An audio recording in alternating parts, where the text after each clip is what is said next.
నా పేరు Lakshmi Prasad sir. Sir నేను ఆన్లైన్ బెట్టింగ్ నమ్మి ఎన్నో డబ్బులు పోగొట్టుకున్నాను సార్. గవర్నమెంట్ డబ్బులు పోగొట్టాను సార్. నేను ఆన్లైన్ బెట్టింగ్ నమ్మి మోసపోయాను సార్. నేను తప్పు చేశానని నాకు ఈ రోజు అర్థమైంది సార్. సార్ నేను తప్పు చేశాను సార్, నన్ను క్షమించండి సార్. కమిషనర్ గారు నన్ను క్షమించండి సార్. సార్ నాకు ఒక నెల అవకాశం ఇస్తే నేను ఆ డబ్బులు ఎలాగైనా సరే మా అమ్మ మా నాన్నలు బతిలాడుకొని నేను తెచ్చి పెట్టగలను సార్.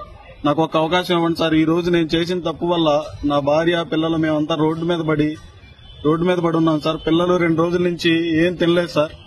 ఎన్నో ఇబ్బందులు పడుతున్నాం సార్. సార్ నాకు ఒక నెల అవకాశం ఇప్పించండి సార్. నేను తప్పు తెలుసుకున్నాను సార్. ఈసారి మళ్ళా రిపీట్ చేయండి సార్. నాకు ఒక్క అవకాశం ఇవ్వండి సార్. కమిషనర్ గారు, సార్ కలెక్టర్ సార్, ఒక్క అవకాశం ఇప్పించండి సార్ నాకు.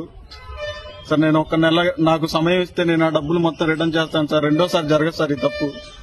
సార్ నేను ఇప్పుడు చచ్చిపోదామని సూసైడ్ చేసుకుందామని నా భార్య పిల్లలను డిసైడ్ అయ్యాను సార్. సార్ క్షమించండి సార్ మమ్మల్ని.